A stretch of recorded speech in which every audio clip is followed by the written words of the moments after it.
And we are live on YouTube. We are live on Facebook. Welcome in to DawgNation Daily, the daily podcast for Georgia Bulldogs fans. In this case, not a podcast. In this case, on video. Presented today by our friends at Engineered Solutions of Georgia. We'll have a lot to talk about with all of you today. And of course, I'll also invite you to check out the podcast edition of our program, D&D, presented by ESOG.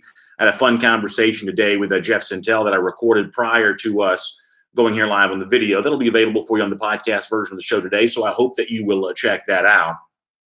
I think that should be a ton of fun. Of course, your comments will also be really fun here today as well. One of the things we're going to get into more, and I'll do this again once a lot of our audience has a chance to kind of check in and join us. But I thought a tweet from Daniel Jeremiah, the NFL Network analyst, was pretty interesting here. Here's the tweet from Jeremiah. Let me cover this up so you can see it. There you go. There's the tweet from Jeremiah.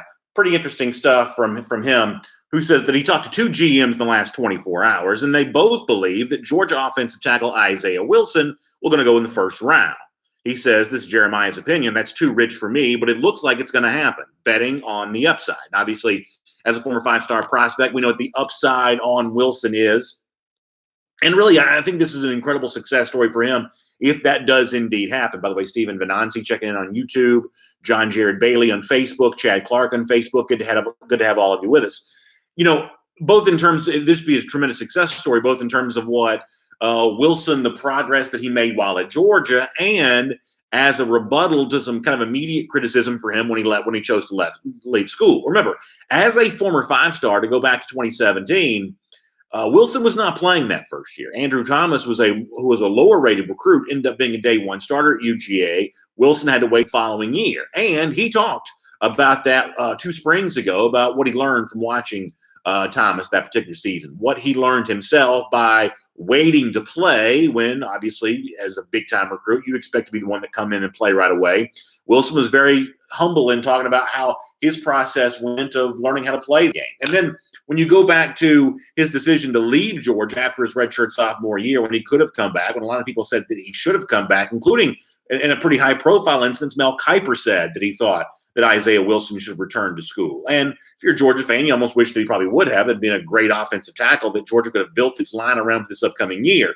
But to push aside my own personal selfish concerns of kind of wishing that Wilson would have been at UGA, the fact that a guy bet on himself, put himself into the draft process, and if Daniel Jeremiah, who's as respected as anybody is, if Jeremiah ends up being true and Wilson ends up being a first-round pick, that's an incredible story of individual success. And it's the kind of thing that we ought to be really glad about as Georgia fans, even if ultimately we probably selfishly wish Wilson was still at UGA. That's something for him worth celebrating. Now, does the program itself benefit from that? Probably so. But just individually for Wilson, I find myself just kind of wanting to be happy for him throughout all of this, that this was just kind of a good moment for him. Now, can Georgia sell this to offensive linemen being drafted in the first round? They definitely can, and that may work with guys like Dylan Fairchild and Marius Mims and Mike Morris and Terrence Ferguson, all those linemen that Georgia's chasing for the 2021 class. Certainly that probably helps with them. Can Sam Pittman sell this a little bit too, given the fact that Pittman was the one that got a chance to work with Wilson? He can probably sell that there at Arkansas a bit. And obviously, on a show like this, we have a tendency to gravitate towards the NFL draft for what it means to the college programs. But there's also something to be said for what it means to the player himself. And if Wilson could truly work his way into the first round, well, good for him for being able to do that. Something else that we'll get to comments after this. And by the way, Colby Curry notices the beard starting to get a little bit more spotty gray. Yeah, as it comes in a little fuller, getting a little bit gray. So far, it's just kind of down here. You know, I don't mind it being, a little gray down here as long as it stays mostly black up here. I don't mind that. Plus, I'm not above eventually coloring this thing in if I have to. So y'all didn't hear that from me, but I'm just saying. The point is, something else I'm going to get into a little bit more detail with on the podcast today. I'm in an incredibly good mood, and I have been for the last couple of days. I'll tell you why. I think it's finally okay to sort of talk about sports again. Now, I don't mean that in the sense that you and I have been talking about sports here on these videos and podcasts ever since all this happened. I mean from kind of a collective public sense. And it sounds funny to say this, and I'm being serious. And I get into this with Jeff on the podcast today. I think a lot of this started with WrestleMania. WrestleMania happened on Saturday and Sunday, generated a lot of social media buzz, and wrestling kind of put itself out there. And since then, think about what's happened. So WrestleMania happens on Saturday and Sunday. Next day on Monday, you have all the golf bodies, PGA Tour, USGA, Augusta National, all come out and start laying, PGA of America, all come out and start laying out the groundwork for when they're going to start having tournaments again. Summer fanless events of the PGA Tour, US Open, hopefully in June, they say. The Masters in November, which is obviously a very, very fun thing to think about and potentially a scheduling challenge for people like me who like both college football and golf, but that's beside the point.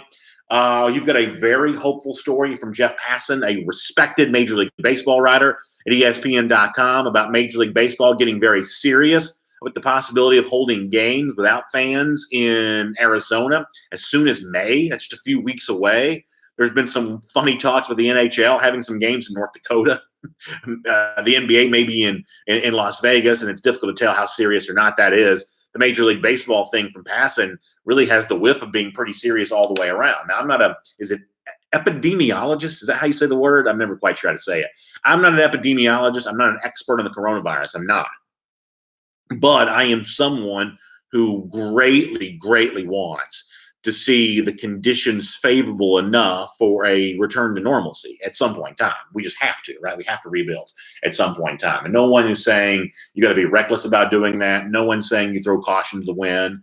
But everyone, I think, is legitimately curious. I mean, even people smarter than me, I'm reading these kinds of things in August bodies of journalism of, well, how do you get back to normal? Well, I mean, the first thing that has to happen is some sort of conversation has to take place. And people have to be open to a number of different scenarios. So from that standpoint, what the golf folks did yesterday, what the Major League Baseball folks are talking about doing right now, I think is a really good step in that direction. For all of us who kind of wonder, well, will there be football? Will that take place? How's all that going to go down? The one thing that I think is unspoken in this is somebody has to go before football.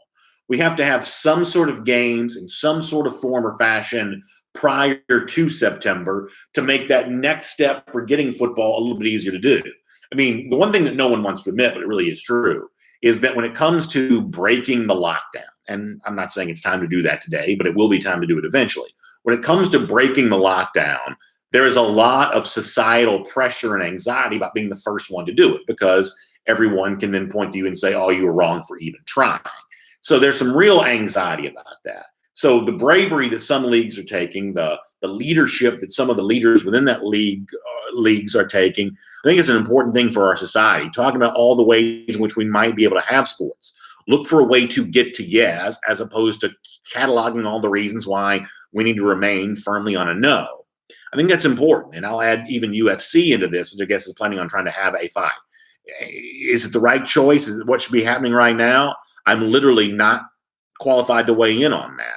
But the fact that people are trying to find a way to get to yes, I think is ultimately a really good thing. And I think it paves the way for potentially some good news for a college football come the fall. So we'll continue to kind of talk about that kind of stuff as it happens.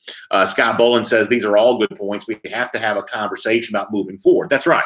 I think that the way that Scott says that's true, that we have to have that conversation. And I think it's important to have that conversation, even if the ultimate answer is, well, here are the very specific reasons why we can't do that now. That's fine. If the answer at the end of all of this is the best course of action is still no, then at least we're having the conversation. But we can't be afraid to talk about all the possibilities that are out there. You know, I saw where Jack Swarbrick, is it Jack Swarbrick? Is that who it is? The Notre Dame athletic director was on the Feinbaum show yesterday, and he was saying that there's no way that college football could be played without fans. It's it's a sport where the fans are just too instrumental to the action. On one hand, I obviously think he's true. I think that college football is more impactful by fans than maybe some other sports are. However, I also think it's the wrong attitude to take of, here are all the things that I'm a hard no on.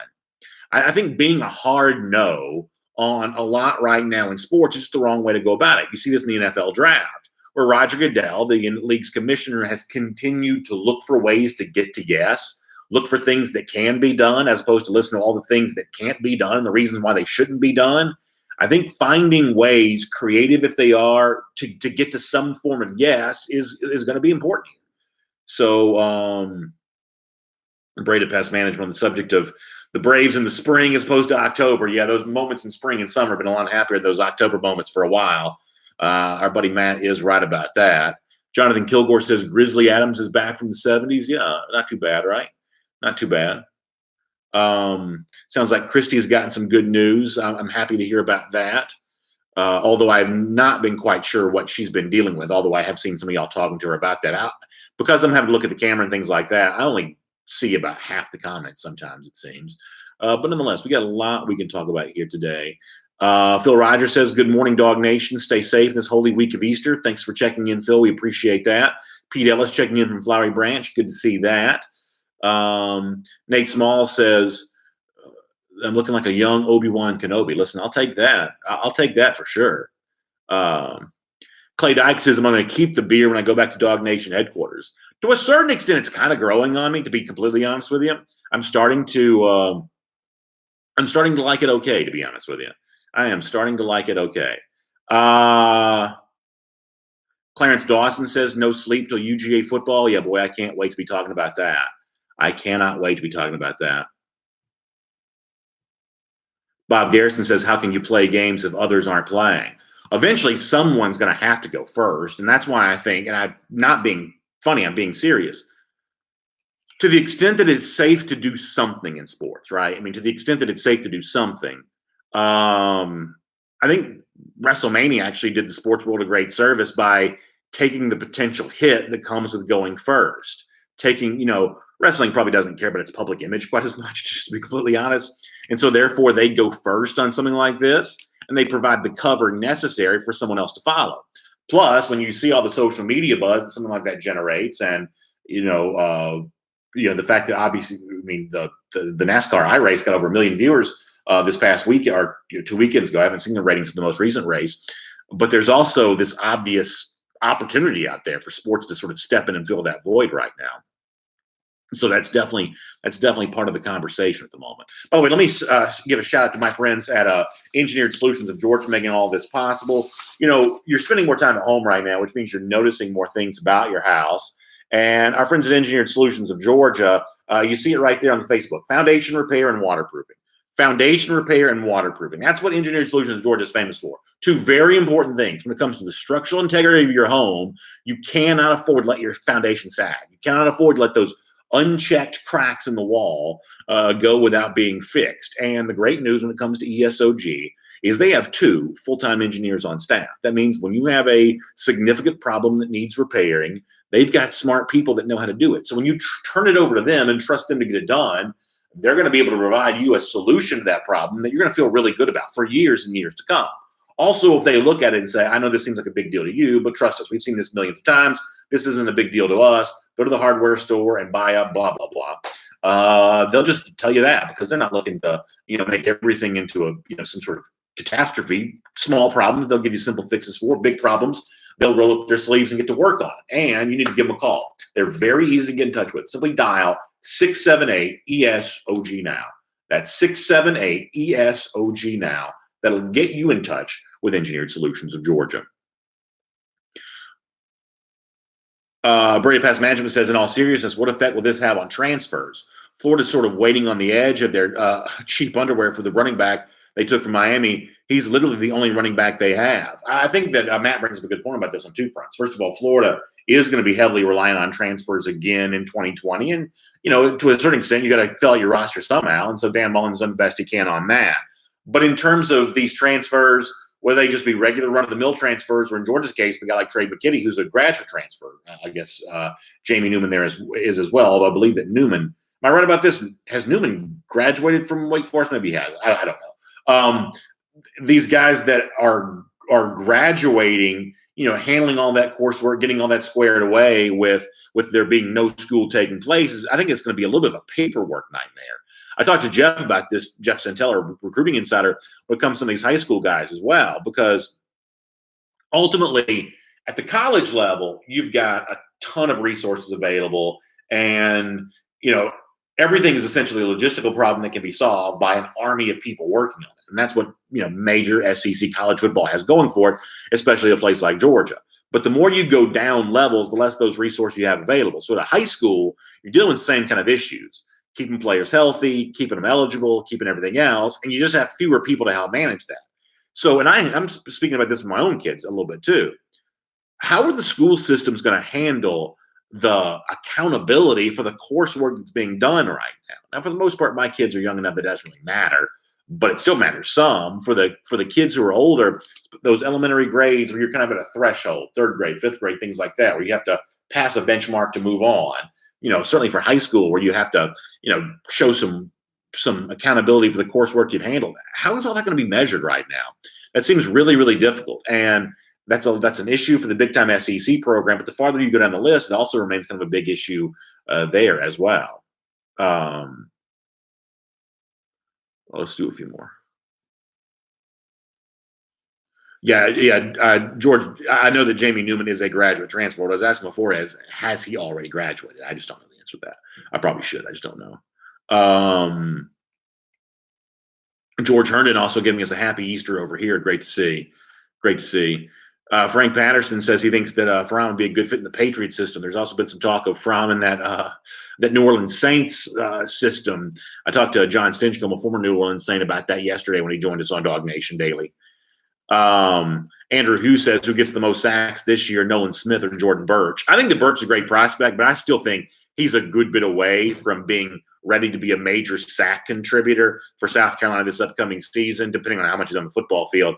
I think that even being a 5-star, I think that Burch has got some work to do to be ready. I don't think Burch is as game ready heading to the 2020 season as Nolan Smith as a 5-star freshman would have been a year ago. So I think that Nolan Smith's a pretty easy bet on that. Montez Cole, thanks for the kind words. I appreciate that. Good to see that. Thank you. Donnie Berger, having a happy birthday. Donnie, good to know that. Appreciate that. Keith Vold says, I've missed maybe 4 or 5 games in Athens since 1969, but I'd rather watch from home than not watch at all. Yeah, I'm the same way. I'm the kind of person, even if I wasn't a media person, even if I wasn't, basically going to these games to cover them as a fan, my preference is always being there. And some of you are the exact opposite. Some of you say, well, living rooms are too comfortable, big screen TVs, it advanced too much. The experience of being able to go to my bathroom, go to my refrigerator, whatever else is just too convenient. There's a huge number of people who would just rather watch the games on TV. In fact, the numbers bear that out. Millions of people watch on TV, tens upon thousands go to the game. So obviously a lot of people prefer the TV experience. Some of the people watching me right now prefer watching Georgia games on television. I am not that person. I would rather experience the moment with fellow fans and just kind of the sort of transcendent atmosphere that a lot of these games can provide. So I'm kind of right there with you on that. However, if we got to the point where that's the way to get the games played, then I'm going to be kind of open to anything. I really am. I think that college football would suffer more than other sports with no fans in the stands, but it doesn't mean that you can't, play the games in some form or fashion. That doesn't mean that you can't find some way to enjoy the games, even if you're used to being there. But it's important to remember that the only people on a really accelerated timeline for making this choice right now are people in the media. And it's natural to be curious about it. What will football look like? What's it going to be like? What's it going to be like? Are they going to play games? Are they going to play games? It's natural to have those questions. I have those questions too, much the same way I'm sure that many of you do. But in terms of actually answering them right now, there's no need for that to take place. It's just not. The SEC basketball tournament was canceled like 2 minutes before the game was supposed to begin. That there's nothing wrong with just assuming that right now things will take place and then operating on the opposite if that becomes necessary, which is essentially what the NFL is doing right now. The NFL is currently operating on the assumption the games will happen. And people say, well, bad optics, bad optics. Optics don't matter. Things are only bad if you can prove they're showing harm. Optics never hurt anyone, at least not in this case anyway. So the NFL is currently operating on the assumption that the games will happen. If we get to August and that's not possible, then the league will just change its mind then.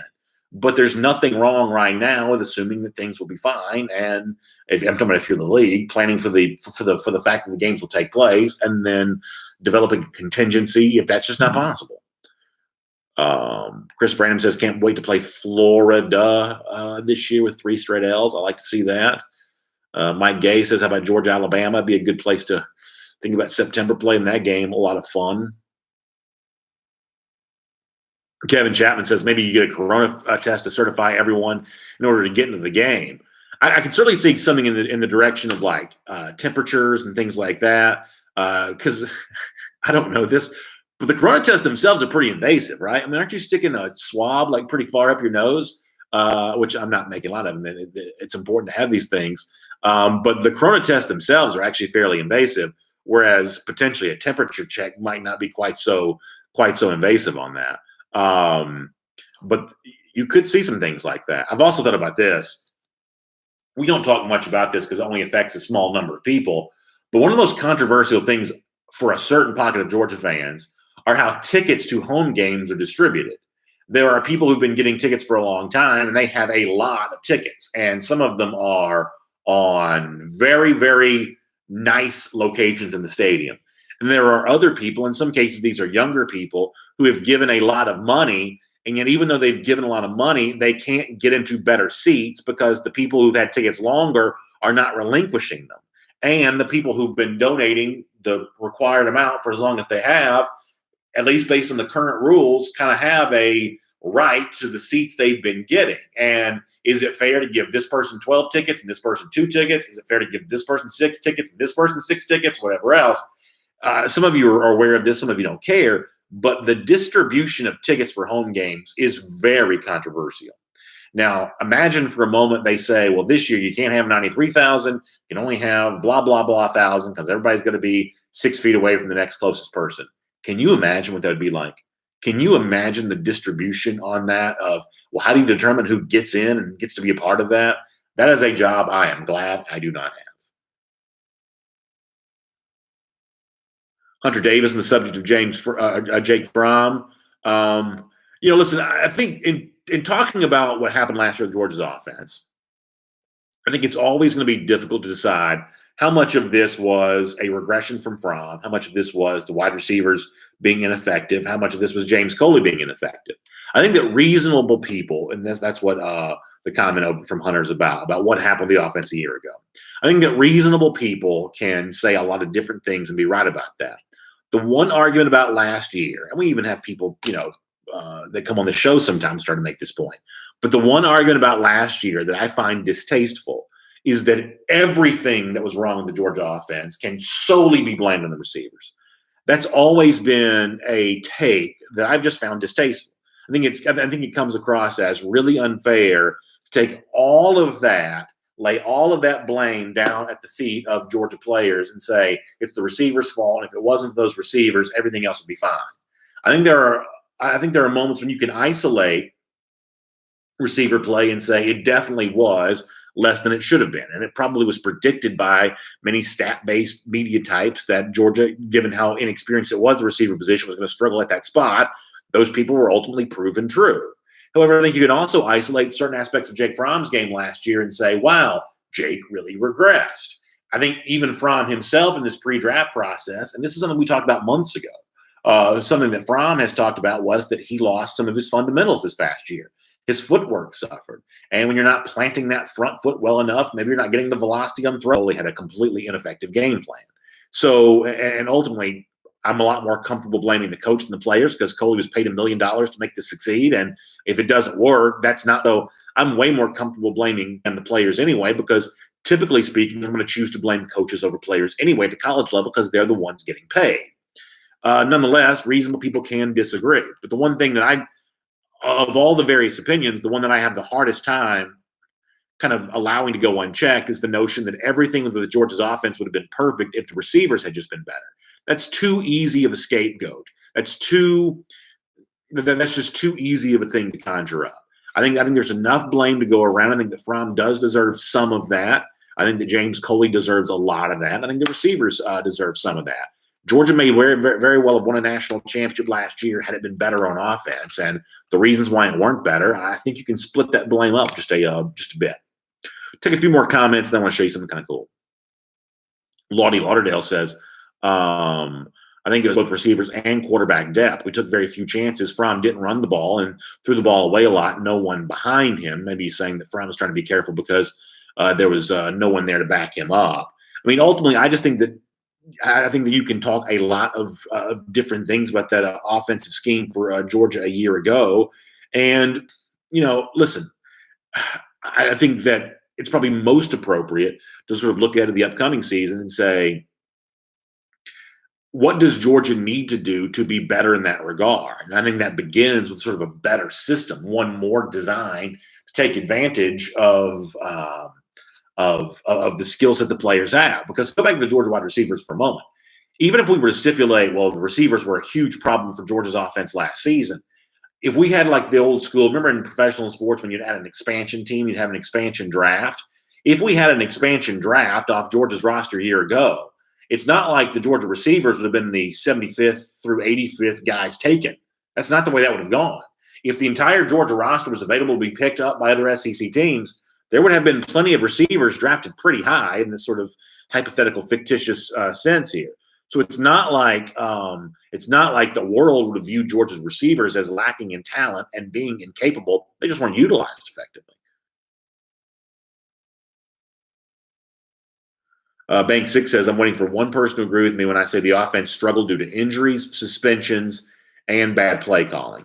So I'm assuming the suspension is related to Holloman, who eventually was dismissed, and I guess maybe Pickens in the first half of the SEC championship game. I mean, I would say that the biggest problem they faced a year ago was the bad play calling. I thought the play calling was ultimately ineffective, and there may have been reasons the games were called the way they were, but nonetheless, the results kind of spoke for themselves. Even if you add Holloman into that mix, things would have gotten better. But Georgia was still missing a good bit of its returning production in 2018 and 2019. So J.J. Holloman would have mattered, but he may not have been in and of himself an elixir for what was wrong there. Stephen Venanzi says, do we think that Gus Malzahn at Auburn will stay for his entire 7-year contract that he signed in 2017? He won a big game last year against Bama, but really hasn't done much. So you're right. He signed that in 2017. And in 2018, when they were struggling, I always felt like no matter what you heard coming from boosters, and there were some well-placed leaks that boosters were considering buying him out, and that Auburn was, I think, leaking the fact they were willing to spend the big money if they needed to move on from him. I think the one thing that Auburn did not want the perception to exist that they couldn't afford to buy out Gus Malzahn, so they were leaking that they might consider it. Ultimately, I don't believe they were ever going to do it. And so now it's a 7-year deal. Now 2 of those years have passed. So anytime in the future you move into, like, say, 2020 or 2021, all of a sudden, if things go south with Auburn again, you get into a time in which it seems a little more favorable if you find out you have to buy out a coach. I mean, 4 years would still be expensive, but maybe not unheard of or something like that. So the time in which Malzahn was probably bulletproof from buyout is probably gone away. As we kind of get into more of the midpoint of that contract, it at least becomes something a little bit more worth talking about. But there's also a chance, Malzahn has beaten Alabama in 2 of the last 3 years. There's also a chance that he eventually kind of rights the ship and becomes something a little bit more of a permanent fixture after kind of seeming like he didn't have a ton of permanence there at all. But there's a chance that he kind of rights that, especially if Chad Morris is given a chance to be the offensive coordinator. But it remains to be seen if Auburn's really willing to do that. Kevin Jones says, who do you think has the better season this year, Zamir White or George Pickens? So I'm obviously a huge Pickens fan, but it's still, I think, important to say that for George to kind of get to where I think most Georgia fans assume that he needs to get to, being a 1,000-yard level receiver and things like that, Georgia has been so far removed from having players of that caliber that it's just that's going to still be a big leap. So for as much of a fan favorite as Pickens is for me, and as much as I've touted him on the show, it's still going to be easy. If you look at like the big season being like that sort of 12 to 1,300 yard mark for a running back at a place like Georgia, 900 yards or so being a big mark for a receiver, it's still going to be easier for the running back to get to that at Georgia, even with, I think, Todd Monken running the offense. I hope that ends up being wrong, that I end up being wrong about that, and Georgia ends up just racking up all kinds of passing yards. But at a place like Georgia, the safer bet's still the running back. You'd love to see a little bit more balance there and make that be a little bit tougher debate. But for now, the safest bet is still the running back position. Let me show you this here just for a moment. I told you about Honorable Reserve yesterday. This is an Honorable Reserve t-shirt. Now, the reason why I'm showing it to you and not wearing it is because it's a little bit easier for me to show, because it's really the back that I want you to see here. It would have been Masters Week this week. We may get a chance to enjoy this in November. This is a really cool Honor Reserve t-shirt. If you look on here, that is a beautiful Steve Penley painting. It's not painted on the shirt. It's a print on here of Bobby Jones. There's a nice saying down the bottom. This is in like the sort of yellow and green color scheme here. This is one of my favorite t-shirts. I love to wear that each year. It smells so good, nice and clean. I love wearing this, love showing this off. This is one of the cool things that you can see when you go to honorreserve.com. So check that out. Now, the best way to get there maybe to go to the website DawgNation.com. When you get to the top of the page at DawgNation.com, there's a link for Honor Reserve. And when you get in there, this is a really good deal that I want to make sure that everybody's kind of aware of here. When you get in there to DawgNation.com, I should say to HonorReserve.com. So right there at the top of the page, you see the Honor Reserve deal. When you get there, search for gift cards at HonorReserve.com and use the promo code DawgNation, all one word, D-A-W-G. You're going to get 25% off your gift card order. That's amazing, right? So that means you get a $100 gift card for just $75. And you can kind of do the math yourself and all of that. 25% off your gift card purchase. So if you're looking for a way to honor that graduate in your life, or Father's Day coming up, or birthdays, whatever else, an Honor Reserve gift card for a great deal, I think is amazing right now. And they've got two, you either get an e-card, or if they ship the gift card to you, they'll also give you a big thank you gift for that as well. A Honor Reserve Athens koozie. So a really cool thing. And speaking of Athens, Honor Reserve has a great location right there in downtown Athens. It's one of my favorite stores to visit when I'm in the classic city. It's one of the things that makes downtown Athens so cool, or stores like Honor Reserve. So I want to make sure we give a big shout out to them. Just doing an awesome thing right now as a way of just thanking you for your patronage of them for a long time. 25% off your gift card purchase. So if you want something like I've got, like the Steve Penley, Bobby Jones t-shirt in honor of the big golf tournament going on this weekend, or kind of whatever else, Honor Reserve can do that for you. I showed up my gator in the dog's mouth yesterday. Just a lot of fun stuff, and dressier stuff too. So all kinds of different things you can find at honorreserve.com. So make sure you check that out and get a really good deal on all of that. What else? Let's do a few more comments.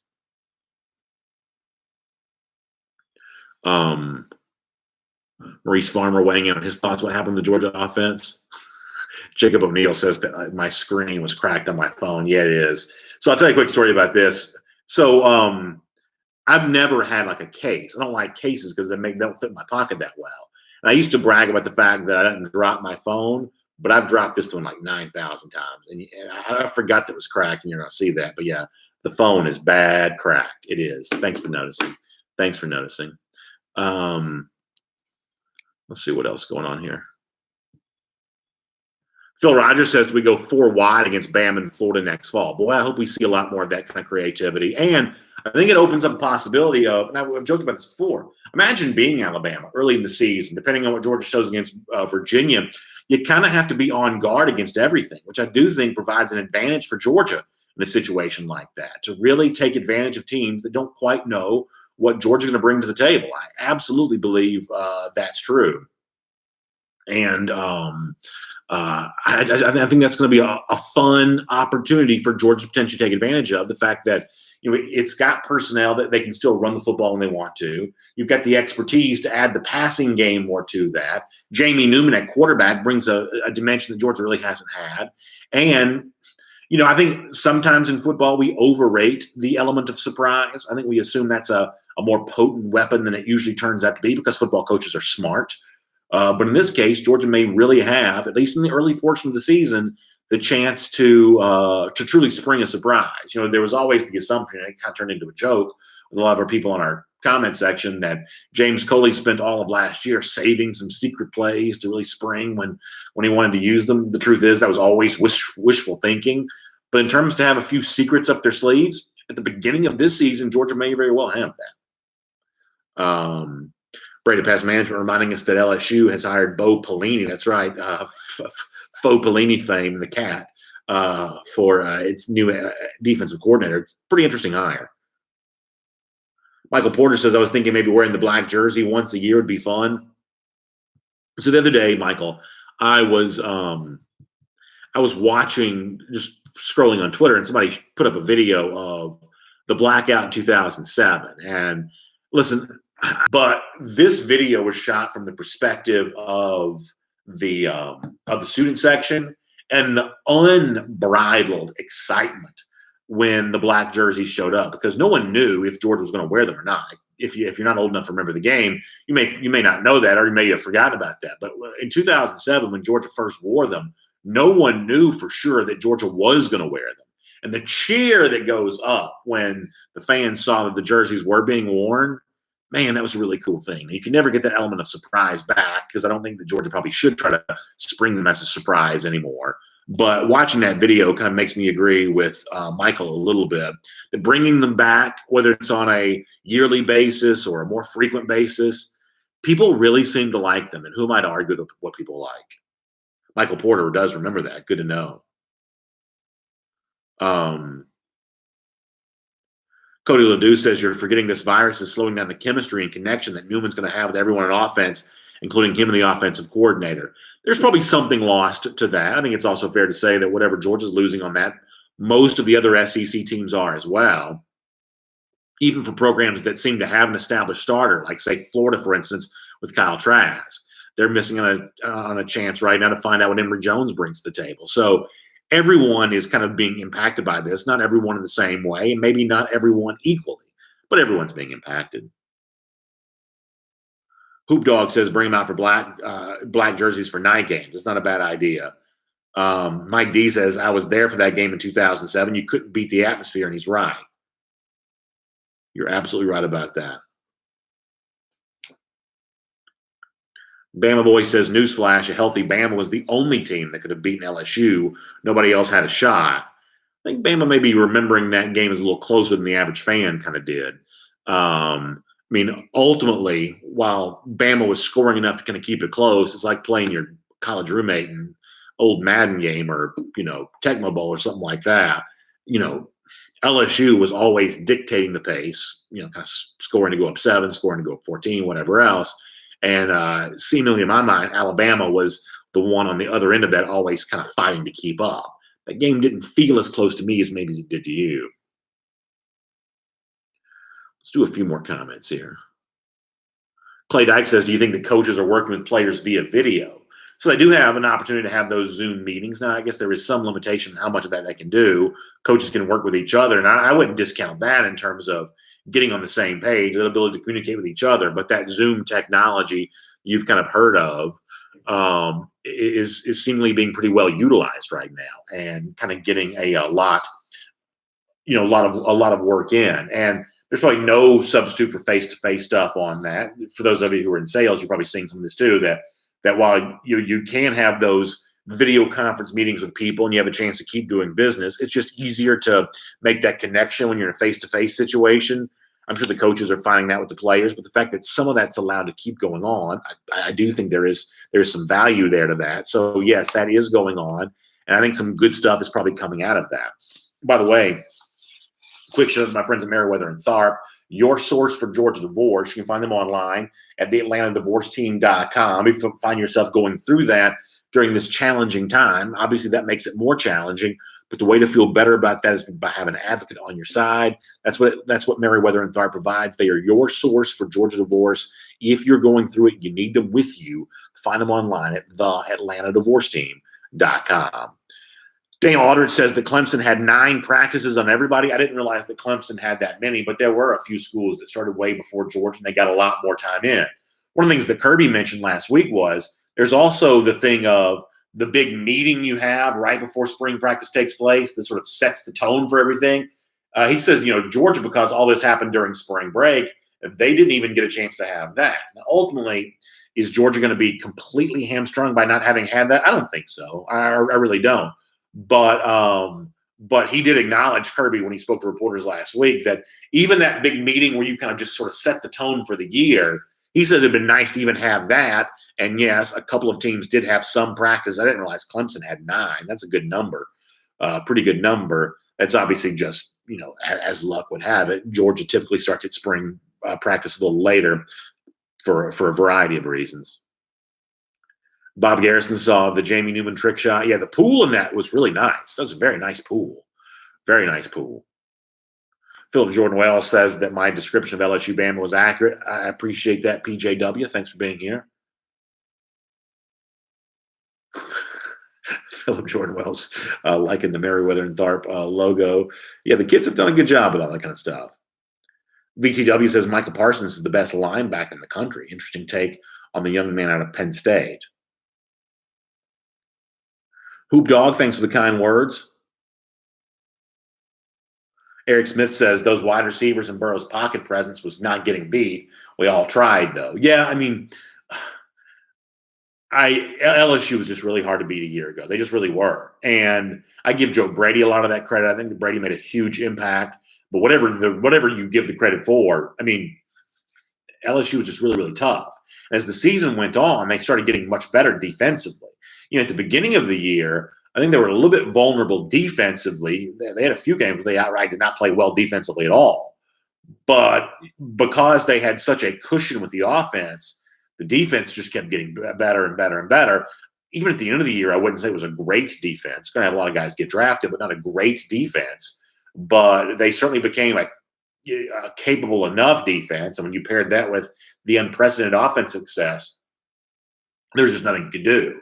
And, the one thing I wish that Georgia would have done differently, since it got blown out anyway, and I don't think this would have resulted in a win, but Georgia essentially took the tact of, let's drop as many people in coverage as possible. Remember, go back to the beginning of that game, you had, 7, 8 defensive backs. You had only a couple of defensive linemen. At one point in time, Georgia was playing like, I guess it was 7 defensive backs. You had 2 defensive linemen, 1 linebacker, and then just safeties and corners all over the field. And that was the scheme that Auburn had kind of used to some success. Certainly had limited the LSU point total, but really even Auburn never really had much of a chance to win the game, despite the fact that defensively they were playing pretty well. They covered the Vegas point spread, but they weren't really in much of a chance of winning the game. And Georgia tried to copy that, and eventually LSU just sort of picked them apart. I almost wish Georgia would have just done the opposite. Throw the kitchen sink at Burrow and see if you can get him on the ground and see what happens from there. It's easy to say in retrospect, but given the fact that the results were a blowout anyway, well, why not roll the dice a little bit more? Eric Smith says, if we had the offense LSU was working with last year, would be the greatest college team of all time. Yeah, you pair a good defense with an offense like that. And Georgia's really trying to do the opposite.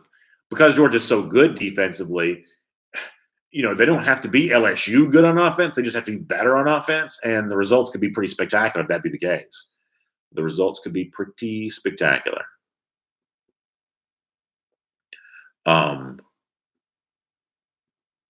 Hugh Nash says Davis, Walker. I'm sorry, I keep touching my face, y'all. I know that's not a good example. Davis, Walker, Herring, Nolan, Ojulari, Rice, Dean, LeCount, Seen, Campbell, Stokes. Is there a better defense in the country? Is this the best defense we've ever had? I think so. Certainly has a chance to be. And obviously, I think the basement in terms of how good it at least will be is very, very high. The ceiling is obviously much higher. I think it does come down to some of those early front names you mentioned, guys like Walker and Herring and Nolan, Ojulari. I'd add Jermaine Johnson in that mix. How much more effectively can they get to the quarterback? How much more dominant can they beat the line of scrimmage? That's the difference between a very, very good defense and a great defense. The kind of defense that still looks great even when it plays an offense like LSU's or a team with at least in the zip code of what LSU does offensively. Can you also have success against an offense like that? It's how impactful you are at the line of scrimmage that determines that. Al Clemens says, is Georgia keeping track on the players' weight?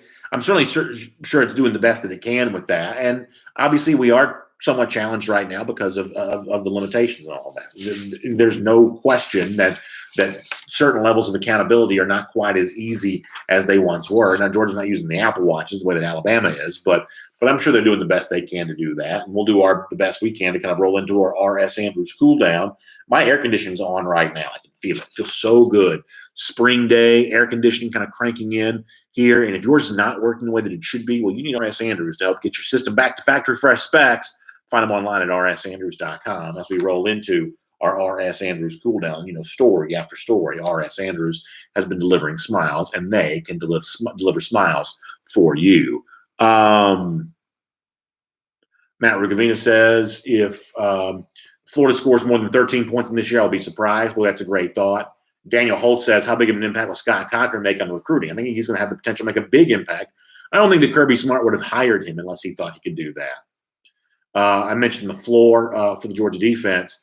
Michael Webb says, defensively, we're a top 5 in scoring as a floor. He may be right about that. If Nolan, Trayvon, and Aziz get more havoc plays, tops the nation is very doable. I think that Michael's absolutely spot on when he says that. Brady Pass Management says, I get it. Bama fans hate Kirby Smart, and boy, they do. It is what it is. Pruitt over Kirby can't take you serious in that comment. Yeah, listen, I mean, Bama fans find every way they can to slight Kirby, seemingly anyway, as a way of making themselves feel better about the fact that really, and this is going to come across as a trolling statement, I don't mean for it to, but Bama's not really been the same defensively since Kirby left. Pruitt did step in as a stopgap measure, but look at what's happened in trying to replace him after that. So yeah. Bank 6 says, do not forget about Malik Herring. And yeah, you definitely should not forget about him for sure. A couple more comments. We're going to get ready to get out of here. Daniel Aldridge says, why does Georgia's practices start so late? So my understanding is it's based on the university calendar. Some programs are okay with starting practice, taking spring break, coming back and continuing practice. It seems like Georgia has always preferred the get spring break over, come back, focus on football. And Georgia also likes to avoid Easter and the Masters with its G-Day game. So you're always kind of looking to schedule G-Day out late so that you have a better chance of staying away from Easter and the Masters. And you've got spring break on the front end that Georgia kind of wants to move past. That's my understanding on that anyway. Some programs, maybe some states even have a different spring break, but some programs are okay with doing some practice that stays away from a couple of dates most fans want. Everyone else last year, yeah, one of the better teams I've ever seen in person for sure. Andrew Hughes, thanks for the kind words. We're gonna get ready to roll out of here in just a second. By the way, speaking of t-shirts, don't forget, you can find out more of the really cool stuff like the Bobby Jones t-shirt that I have here in honor of the cool week with our friends over there in Augusta. We're going to be wearing this one again come November. You can check that out. I also had the gator, the dog's mouth hat that I wore yesterday. Just a lot of the cool stuff that you see when you go to onreserve.com. Also dress your stuff too. Just a great way to just sort of look sharp and stay nice. Just really, really, really, really good stuff. On Reserve is great for all of that. And the deal right now could not be better. If you go to DawgNation.com, you'll see the link for onreserve.com. When you get in there for that, just search for gift cards, then use the promo code DawgNation. You'll save 25% off your gift card purchase. That means, just for instance here, the math is easy for me in this. If you're buying a $100 gift card, you get it for just $75. So if you want to show some love to a grad or a dad or whomever else, onreserve.com, a great way to do that. And you save 25% off your gift card purchase when you use the promo code DawgNation. Also, big thanks to our friends at Engineered Solutions of Georgia for making this possible here today. Foundation issues, waterproofing issues, you should not let those things go. You're at home more right now. You notice these things yourself dealing with that. Give them a call, 678-ESOG now. That's 678-ESOG now. It'll get you in touch with Engineered Solutions of Georgia. And of course, a big thanks to R.S. Andrews, making the R.S. Andrews Cool Down possible as well. As I say goodbye to you here, please know that I'm going to run over and start recording the podcast. We'll have a good time on that front here today, so you can check that out. Really good interview with Jeff Sentell. And, of course, our buddy Eddie would not let me get out the door here today without reminding you that our Gator Hater Updater now stands at 1,256 days. The handwriting's not great. The board's getting a little bit beat up here, but that's where we are. 1,256 days. So those lousy, stinking Gators are beating the Georgia Bulldogs. 1,256. Let me see if I can get a book. There you go. 1,256. Since the lousy, stinking Gators have beaten the Georgia Bulldogs. That's our Gator Hater Updater here today on DawgNation Daily, presented by Engineered Solutions of Georgia. You'll have a great day. I'll see you back here tomorrow morning at 10 a.m. for more DawgNation Daily, presented by ESOG.